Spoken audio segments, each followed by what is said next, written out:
A bloody Sunday at a San Diego apartment complex when a gunman opens fire on a birthday pool party yesterday.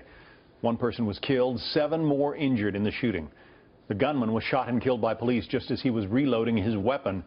Jonathan Hunt, live in San Diego with more. Jonathan.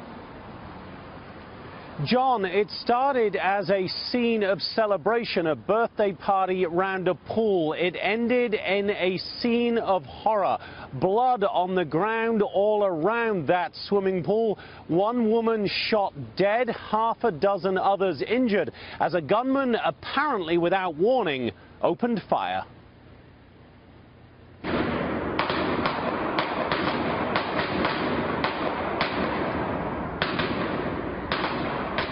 For those who witnessed the mayhem, it was terrifying, with the shooter allegedly holding a beer in one hand, staying seated, his gun in the other hand, as he kept firing. It was really a gruesome scene. There was blood everywhere, blood on the corners.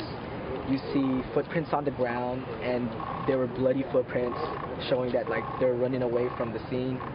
And you just see a man literally sitting down, nonchalant, just really calm, the only calm person there, and he had a gun on his lap.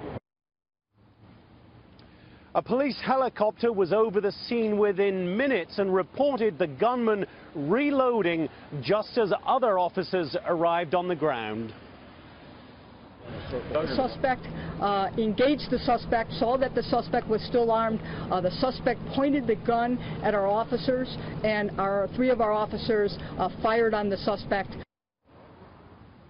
The gunman was shot dead by the police. His motive remains unclear. He's been identified by cops as 49-year-old Peter Sellis. He was a resident of this apartment complex where the shooting took place behind me. He was white. His victims were all black and 1 Hispanic. And as you can see behind us, John, the police command and control vehicle is still there. This is still very much an active investigation as the police try to figure out exactly why this tragedy happened. John? Yeah, what a terrible end to a birthday party. Jonathan Hunt, thank you.